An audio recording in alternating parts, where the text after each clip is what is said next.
Imagine you're scrolling through your phone, and a headline pops up. Scientists discover chocolate cures all diseases. Do you immediately start stockpiling chocolate bars? Or does a little voice in the back of your head whisper, "Wait a minute, that sounds too good to be true"? That little voice, my friends, is your critical thinking kicking in. But what if that voice is getting quieter? What if, as a society, we're slowly losing the ability to question, to analyze, and to think for ourselves? Today, we're rediving deep into a troubling trend, the disappearance of critical thinking and the rise of what some might call collective stupidity. It sounds harsh, but stick with me. Have you ever found yourself in a conversation where everyone just seems to be repeating the same talking points they heard online, without any real understanding of the issue? Or maybe you've seen a piece of obvious misinformation spread like wildfire, with thousands of people sharing it without a second thought. It's happening everywhere, and it's a bit scary, isn't it? So, what's going on? Why does it feel like our collective ability to think critically is on the decline? Let's break it down. First, let's talk about the giant elephant in the room.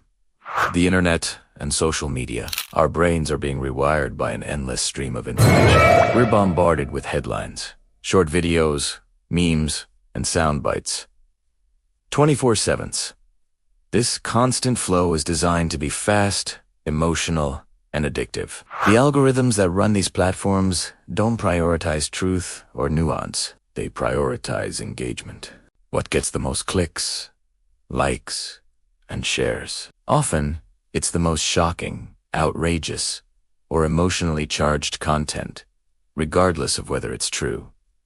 Think about it. We've gone from reading a well-researched newspaper article that took days to write, to consuming a 15-second video that was created in minutes.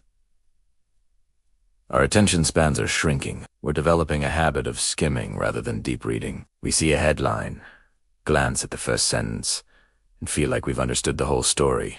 This is the perfect breeding ground for intellectual laziness. We're consuming information snacks instead of full, nutritious meals of knowledge. Our brains get used to this fast food diet of information, and when faced with a complex issue that requires time and effort to understand, we check out. It's easier to just accept the simplest, most popular opinion. This leads us to the second major factor, the echo chamber effect. Social media platforms are incredibly good at showing us more of what we already like and believe. If you lean a certain way politically, you'll see content that confirms your views. If you believe a particular conspiracy theory, the algorithm will feed you an endless supply of evidence to support it. We end up in these comfortable, self-validating bubbles, where everyone thinks just like us. Inside these echo chambers, dissenting opinions are rarely seen. And when they are, they're often presented as ridiculous or evil. There's no room for healthy debate or considering another perspective.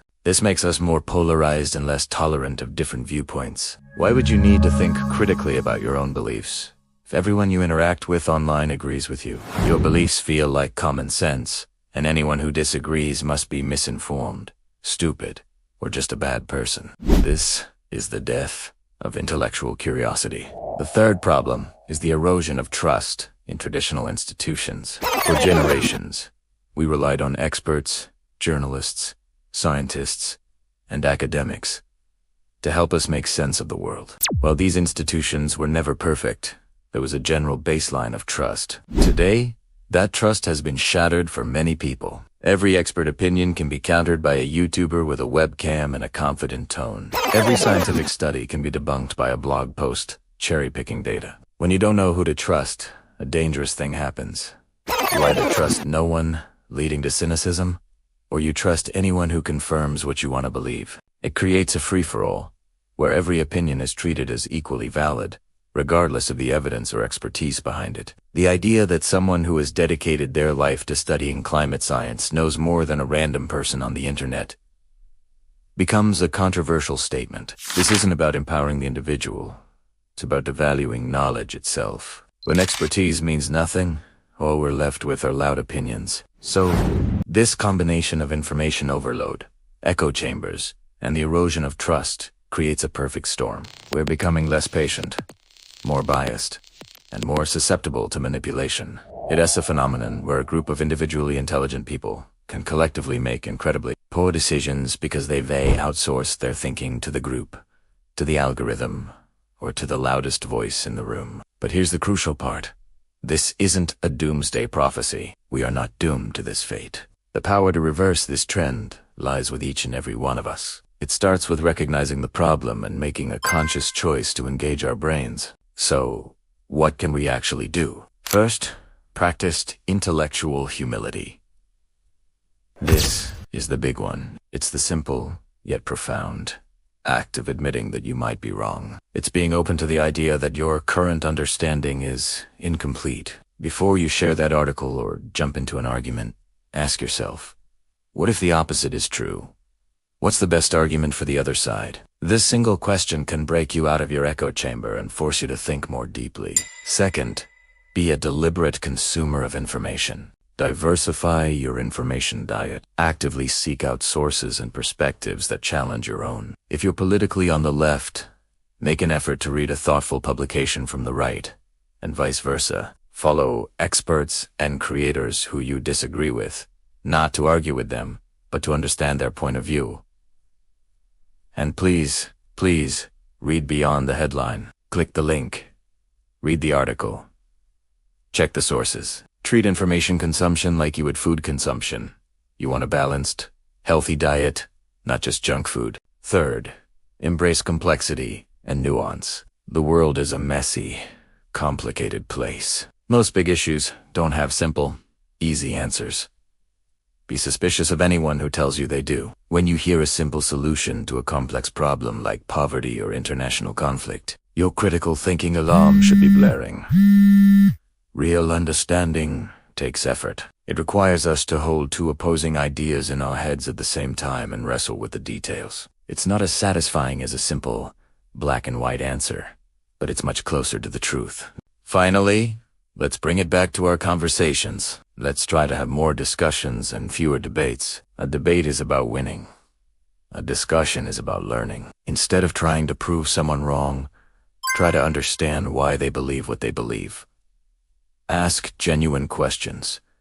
Listen to the answers. You might not change their mind, and they might not change yours. But you will both walk away with a richer understanding of the issue and of each other. Rebuilding our critical thinking skills is not just an intellectual exercise. It's essential for a functioning society. It's our best defense against misinformation and manipulation. It's the tool that allows us to solve complex problems, to innovate, and to coexist peacefully with people who are different from us. That little voice in your head that questions things. The one that asks, how do they know that? Or what's the evidence for this? That voice is more important than ever. Don't let it fade away. Nurture it. Strengthen Italiano.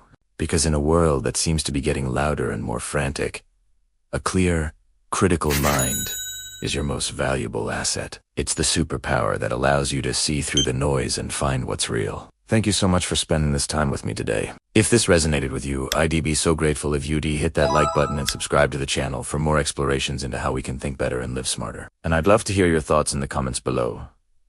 Where have you seen a lack of critical thinking recently? Let's start a real discussion. Thanks for watching, and I'll see you in the next one.